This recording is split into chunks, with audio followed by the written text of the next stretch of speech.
Hello, everyone. So this is a good morning from Vietnam. I hope you guys are enjoying the conference so far. So welcome to the New Direction East Asia 2021. Welcome also to our session today. Our session is entitled Spotlight on Malaysia, Evolution of Aptis in Malaysia from 2012 to 2021 with our two honor speakers, Duncan and Duncan. So as you may know, they are both working in British Council now and has developed many programs for us. For Duncan, he joined British Council since 2017 and currently is the Business Development Manager for exam in Malaysia. And for Duncan, currently he is the Regional Exam Manager in SEA1. And so I hope you guys will enjoy the session today. Also, if you have any question for our speakers, please type in the chat box and they will reply you later after the presentation. And for now, I will hand over to our speaker today. Thank you. Okay, good morning. Welcome to the Duncan and Duncan show. Greetings from me here in Singapore. My colleague Duncan, he's in Kuala Lumpur in Malaysia. We're going to talk to you today about the title of the session is The Evolution of Aptis Malaysia 2012 to 2021. We're basically going to take you through our experience of working with the Aptis test to develop and improve the English of English teachers across Malaysia across this time period. Next slide, Duncan. Okay, just very quickly an overview. Just the first slide, I'll just take you through Aptis for those of you who may not be familiar with what the test is. Then we're going to tell the story of the journey of Aptis, our work with the Ministry of Education in Malaysia. We'll talk a bit about how we aim to support both the Ministry of Education, but also English teachers themselves who are taking the test with us. We'll mention how Aptis and the delivery of Aptis has been affected by COVID-19, by the pandemic. Towards the end of the presentation, Duncan will talk about why we feel Aptis has grown in Malaysia, why it's been a success and why it suits the purpose of which we're using it for. And then finally, we'll just take a look forward and anticipate how we think things could develop into the future. Next slide, Duncan. Okay, so for those of you who are not aware very much about Aptis. Aptis is an English language test developed by the British Council. This is a British Council owned and administered test. It's a 4 skills test and it's actually quite flexible. It can be taken in different modules. The 4 skills can each be taken separately as a module, although most users take all 4 modules and take the full 4 skills test. One of the critical elements of the test is that it is mapped to the CEFR. If you don't know what that is, that's the Common European Framework of Reference for Languages, which is the international benchmarking system or classification of language levels. So the lowest levels in CFR are A1 and the highest level is C2. A1 would be equivalent to beginner English. C2 would be equivalent to advanced or proficiency level English. There are different versions of the test. The Aptis general test tests people who are primarily from A1 just up to C level. The Aptis advanced test tests a bit more precisely at the advanced level. It tests from B1 into C2. So it tests also C1 and C2, which the Aptis general doesn't differentiate, C1, C2. And it's Aptis advanced, which is the version that we've mostly used in Malaysia with teachers in Malaysia. There are several varieties, variants of Aptis, Aptis for teachers, Aptis remote, Aptis for teens.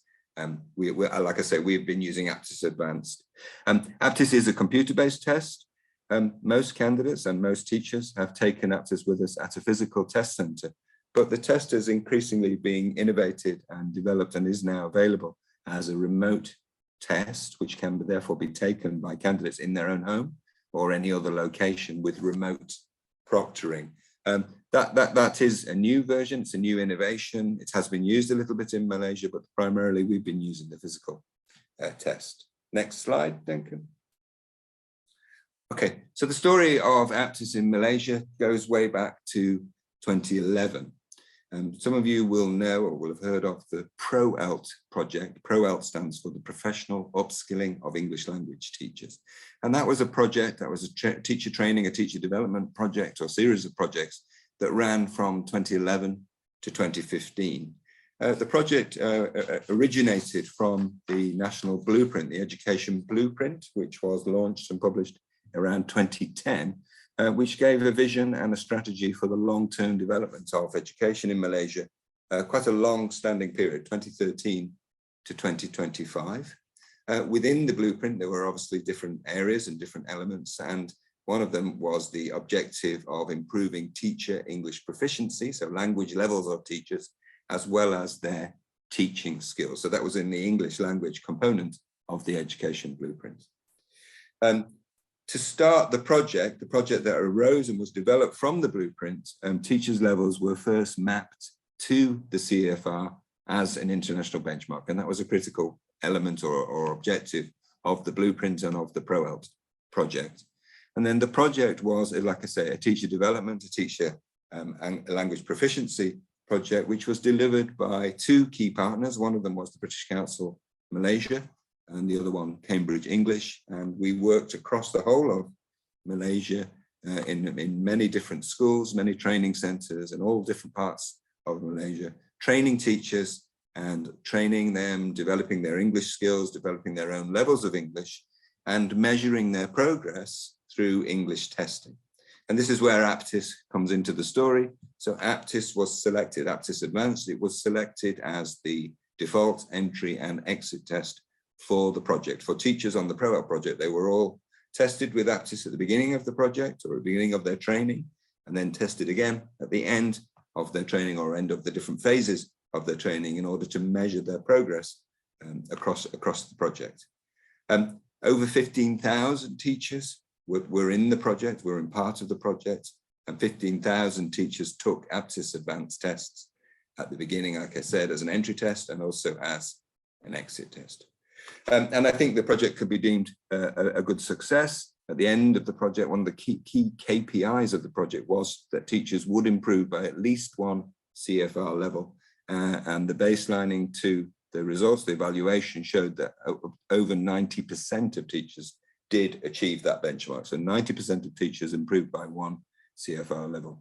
I should have said the majority of teachers tested in at around B1 level. And so that they achieved an increase to at least B2 levels. Some went higher than that, they achieved a couple of levels. Other teachers tested at B2 and they achieved an increase to C1. A very few teachers tested at C1 and were able to achieve C2. So all the teachers, nearly all the teachers did improve, but they all had slightly different starting points and different endpoints. Okay, so over to Denken now, who's going to take you through the rest of that journey in Malaysia.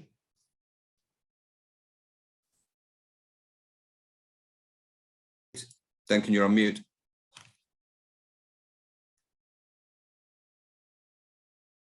Oops. Okay, excuse me. So, all right. So continuing the stories, after 2015, after British Council no longer the main delivery partners of ProELT, doesn't mean the ProELT has stopped.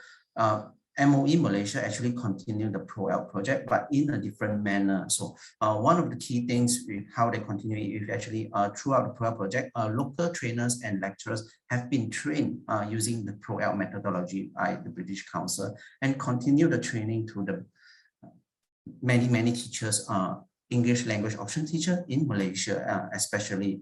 And itself, it also come out with a lot of different extension of the original ProELT. So like in 2016, they came out with the ProELT refresher courses, and then to help teachers who attended ProELT before to refresh their skills and the teaching methodologies.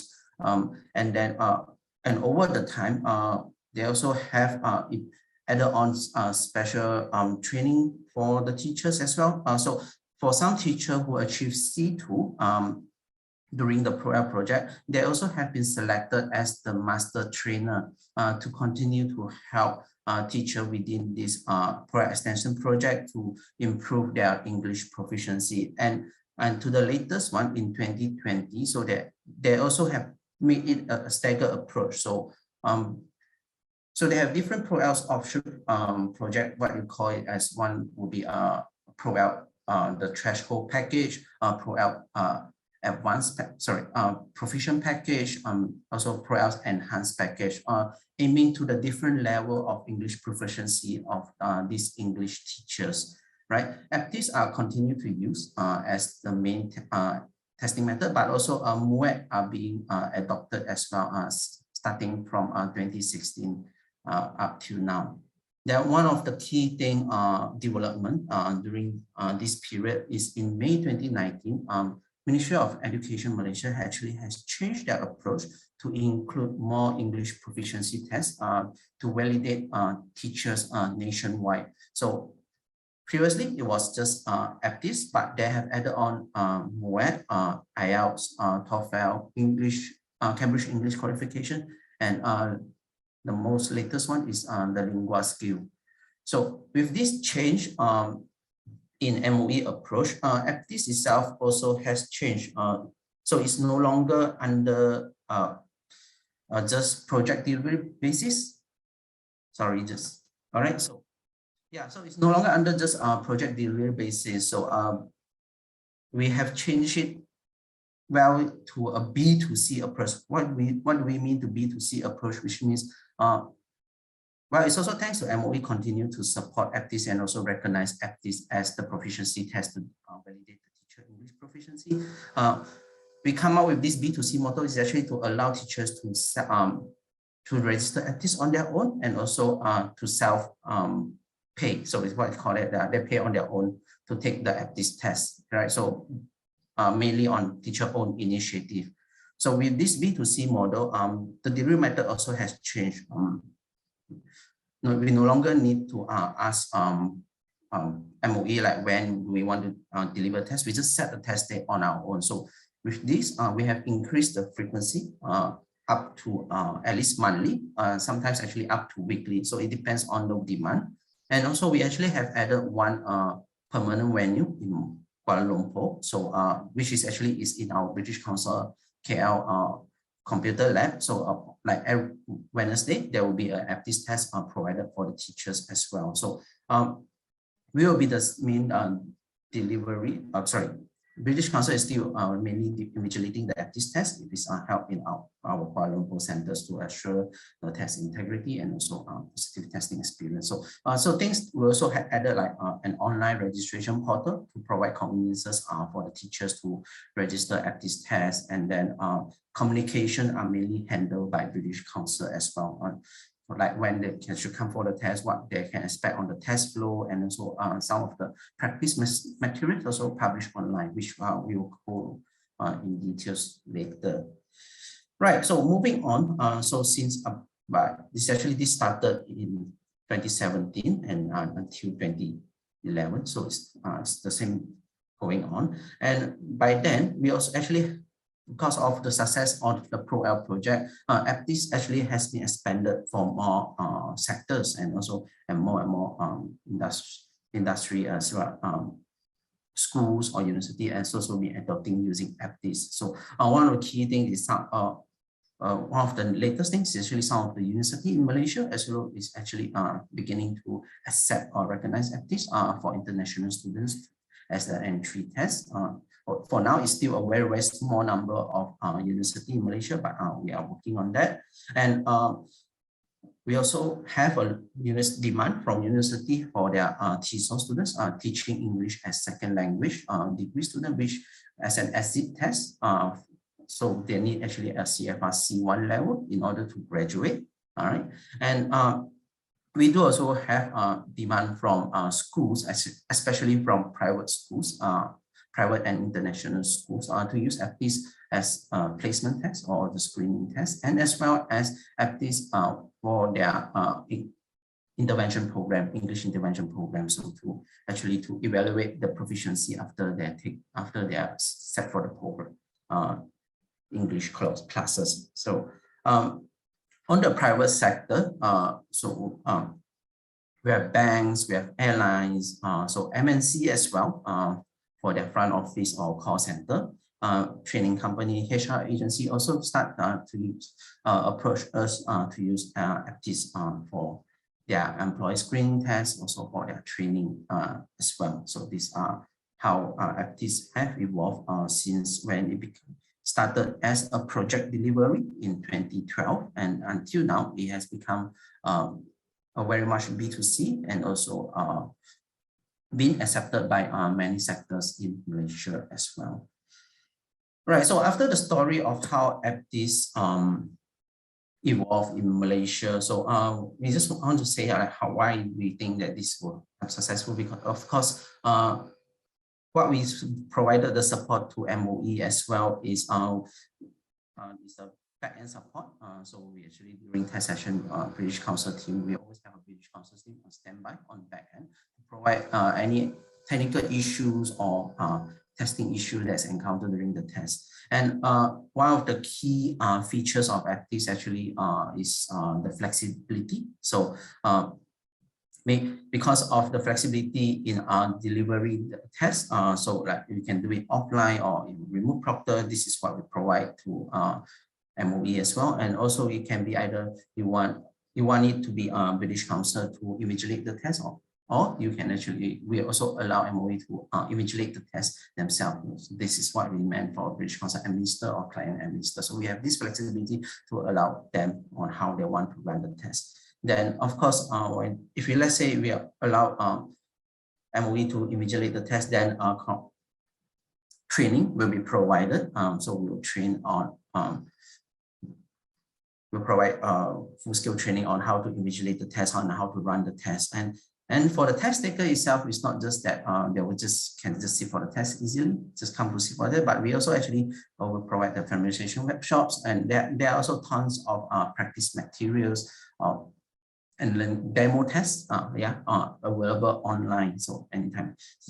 And also utilizing our British Council ecosystem, like what we are known for in English learning. If there's a needs, then we also can actually organize workshops for the test takers as well, right? All right, so we can skip about COVID because, right, so COVID probably that's the buzzword right now, and also remote Proctor, that is buzzword came out from for testing came out for COVID. So when COVID started, also Aptis has evolved, not just face-to-face tests, but also we have added on an remote Proctor delivery method as well. This is started in 2020 in July. Yeah, so that's when it was first launched. So this, when it comes to remote Proctor, it actually allows candidates to sit the test at home, all right, or anywhere, as long as they have internet connections and also the place is quiet. So and we will have local proctors to actually to remotely invigilate the test to ensure the same test integrity and security as they sit for the test in the physical test center. So some of the key security features of Aptis Remote actually is not just human proctoring or just AI proctoring. We actually combine both, right? So so we have AI and also human doing the invigilation together at the same time. This is to provide a double security level, because sometimes AI might actually flag something, but we need the human verification to make sure this is actually what is happening at the ground. So, right, then they have, of course, the face and ID verification. We do it 2 times. One is before the test starts, and one is during the test. So we do it 2 times to ensure the same people. And yeah, so as mentioned, so the double security feature that we have the human verification. So at the end of the test, then the human will verify the whole test flow again to confirm the test taker behavior is actually is good, right? So that's what we call the double security feature here. So in Malaysia, we first launched it actually in December 2020 with a university. Actually, it's not university, it's a college in Malaysia. And then the first B2C session actually was launched in July 2021 as well. So that's when we'll start in Malaysia. And one key thing I want to mention here about Aptis Remote is actually we do not require a very high-end computer or even internet connections. So we understand, like because this test is actually designed to remote proctor globally as well. So we understand the infrastructure in different areas in Malaysia sometimes it's not that established yet, or I would say it's not that developed yet. So even a local stream mix connection is more than sufficient to run this remote. So it make it actually accessible to everyone, right? And another thing is, although many people say if it comes to online testing, you might worry that if it's encounter any issue, what should I do? So in here, we understand that's the dilemma, or there's the need for support in that. So we actually have made a dedicated full night support available during the test session. So and these are actually communicated to the test taker before the test. And if they say they encounter any issue during the test, then they can just reach us immediately, right? Yeah, so that's the one. So all in all, we also throughout our study as well as our observation. So why we think Aptis actually has grown in Malaysia? What are the key reasons here? Of course, the main thing is probably Aptis is actually fit for purpose. Right, so that's the CFR level. The full alignment to CFR benchmark is actually very important. So, and also we are also one of the tests, one of few tests in Malaysia that actually can measure up to CFR C2 level. Yeah, that's our Aptis. And this is especially important when MOE aspiration to in their education blueprint to fully align our English curriculum and teaching and learning for the students to CFR benchmark. So Aptis has provided a very important tools for them to validate their teaching proficiency as well. Another thing is the design of the test.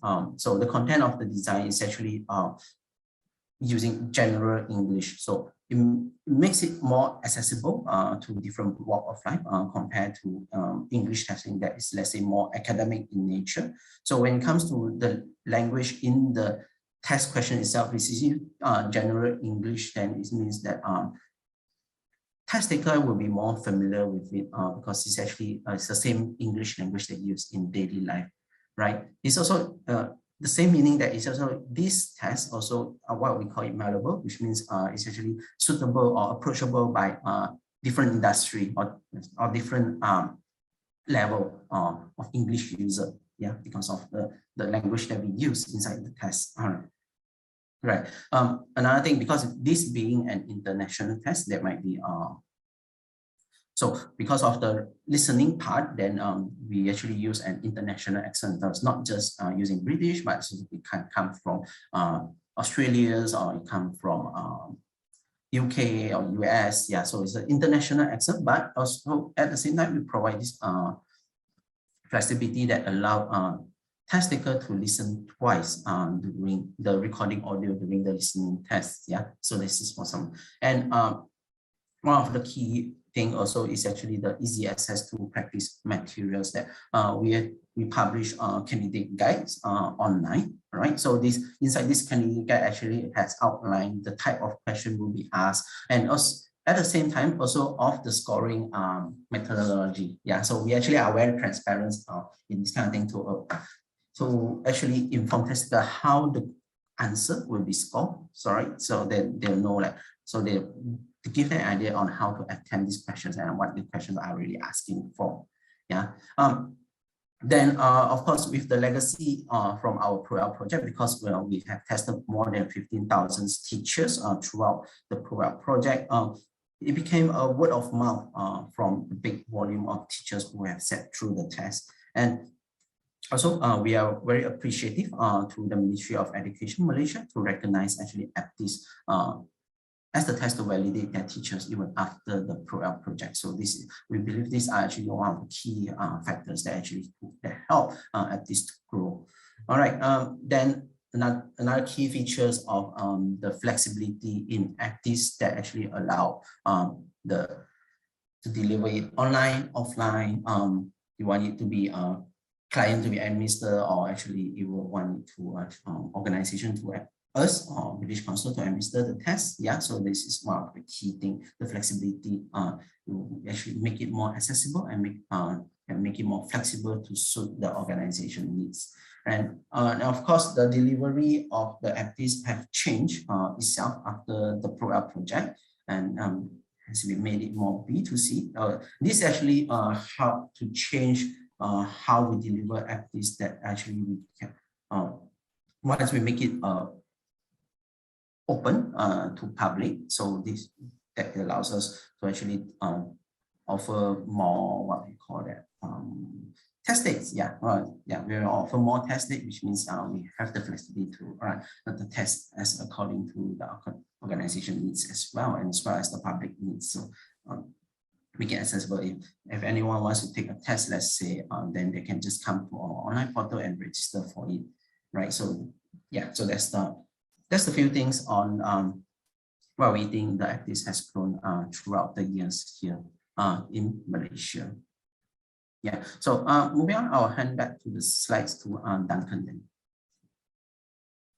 Okay, so I'm very conscious that we don't have much time left. So I'm going to cut straight to questions from the audience. Just this slide just summarizes the way going forward. I think we would like to continue always to work closely with the Ministry of Education to support English teachers and English teaching methodology and proficiency development in Malaysia in whatever way we can. We have a long and very meaningful relationship with the ministry. Aptis itself, we hope it will continue to grow in Malaysia and expand to more sectors and for different purposes, and hopefully will become used more frequently by the higher education sector as well as the employment sector. And generally to do that, work with more delivery partners across Malaysia through the Aptis Global Membership Network, including for remote Aptis as well as computer test-based Aptis in different centres. So that's how we hope Aptis will continue to develop. We hope we'll continue to have a meaningful and fruitful relationship with English teaching and English teachers across Malaysia. Okay, very conscious of questions. Let's see, are there any questions that we can just spend a few minutes answering? Hi, so yeah, we have some questions from our audience. From Liliana. Is there any alternative way to take the Aptis offline and then upload the answers to the system at the end of the exam? Yes, actually we do. So that in Aptis itself, so it actually depends on how the test is being invigilated. If it's in a British Council under the administration of a British Council, we actually have the options to actually do the Aptis online, offline, and then upload that. But this must be securely invigilated, because it can, we understand that if, let's say, allowing just offline like that, well, it means that we actually opening up some loopholes for the test taker. So in order to do that, then it must be closely invigilated. Okay. Thank you so much. And also the second one is that, have you got any advice for the teacher when doing the test and also when teaching the test? Maybe I'll answer that one. I think when doing the test, there are two things. One is it's always good to have done a practice version of the test, one or two, to become familiar with the way it works, so that you're not in any way phased or disrupted by the technology or the approach, and you understand what's expected of you. I think the other one always would be try to relax, be confident, do your best. You'll perform much better in any test if you are relaxed and have a general approach. It's not a pass or fail test. There is no correct answer. You just do what you do, and it's measuring your level, and your level is your level. So there's no point in trying to do anything else. In terms of teaching for it, I think, again, it's always good to take students or any candidates through practice tests so that they're aware of how the test works and what the different features of the test are. And the second thing I would say, really, it's a proficiency test. So really any English language teaching of the language itself is going to help improve performance in the test. Like I said, it's not really performance in the test, it's a proficiency level test. So just general language teaching, teaching the different 4 skills so that teachers, students, candidates, teachers have a higher level of English, if you like, so that they can achieve that and measure that through the test. Thank you so much for that. So there are two questions that the audience get to us. Really thank you for delivering the useful information to us today. So before to our audience, so please help us to do the survey before you logging out. And if you don't have any question for now, but in the future for the further requests, if you have anything to tell us, so please contact us. So I think that could be the end for our presentation. So really thank you for joining us, and also really thank you for delivering to us. Thank you. Thank you, Duncan. Thank you. Thank you very much. Thank you to our Denko. audience for taking time out on Saturday morning to listen to us. It's been a pleasure. Thank you. Thank you, guys. Cheers. Yes, have a great weekend, everyone. Enjoy the rest of New Directions today.